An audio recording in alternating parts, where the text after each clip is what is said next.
بسم اللہ الرحمن الرحیم۔ ناظرین کرام، السلام علیکم ورحمۃ اللہ وبرکاتہ۔ امید ہے آپ سبھی لوگ خیریت سے ہوں گے۔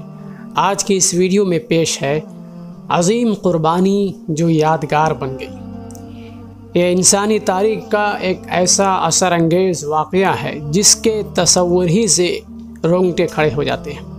ذرا تصور کیجئے کہ 86 سالہ بوڑھا شخص جو آرزو کے باوجود ابھی تک اولاد کی نعمت سے سرفراز نہ تھا اور بارگاہ خداوندی میں سراپا سوال بن کر یہ دعا کیا کرتا تھا، رب ہب لی من الصالحین، اے میرے رب مجھے نیک اولاد سے نوازیے۔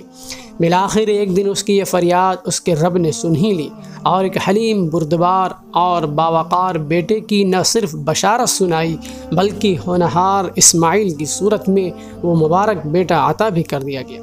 بڑھاپے کی اولاد کی قدر وہی جان سکتا ہے جسے ایسے حالات سے سابقہ پڑا ہو، لیکن وہ باپ جسے بیٹا عطا ہوا تھا وہ کوئی عام انسان نہ تھا، وہ تو اللہ کا خلیل اور توحید و انابت اللہ میں اپنے بعد آنے والے انسانیت کا امام بننے والا تھا۔ اس لیے رب العالمین کے دستور کے مطابق اطاعت اور بے چونچرا حکم کو بجا لانے کی کسوٹی پر اسے پرکھنے کا عمل شروع ہوا۔ چنانچہ اولاً اس معصوم جگر کے ٹکڑے کو اس کی والدہ ماجدہ کے ساتھ مکہ معظمہ کی بھی آب و گیاہ وادی میں چھوڑ آنے کا حکم صادر ہوا، جسے وہ اللہ کا سچا خلیل پوری خندہ پیشانی سے قبول کرتے ہوئے بلا تاخیر بجا لایا۔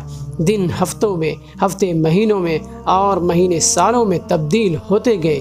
مکہ معظمہ جو کسی زمانے میں غیر آباد تھا اب آباد ہو چکا تھا، اور وہ نور نظر لگتے جگر پیارا سا اسماعیل اب جوانی کے دہلیز پر قدم رکھ چکا تھا، اور امید ہو چلی تھی کہ یہ ہونہار بیٹا اب اپنے بوڑھے باپ کا سہارا بنے گا اور ضعف و کمزوری کی عمر میں اس کا ہاتھ بٹائے گا۔ لیکن عین اسی زمانے میں جب کہ نظروں میں روشن مستقبل کے خواب سجائے جا رہے تھے، اس خلیل اللہ ابراہیم کو خواب میں یہ حکم ربی پہنچا کہ اب ہمیں تمہارے عزیز از جان یعنی جان سے زیادہ پیارے نور نظر کی جان کی قربانی منظور ہے۔ ذرا سوچئے کیسا دل دوز حکم ہے، اس حکم سے دل پاش پاش ہو جائے تو بجا ہے۔ آرزوؤں کے بعد حاصل شدہ ایک ہونہار جوان بیٹے کو ایک بوڑھا باپ اپنے ہاتھ سے ذبح کرے، کیا مادیت کی دنیا میں کوئی اسے سوچ بھی سکتا ہے؟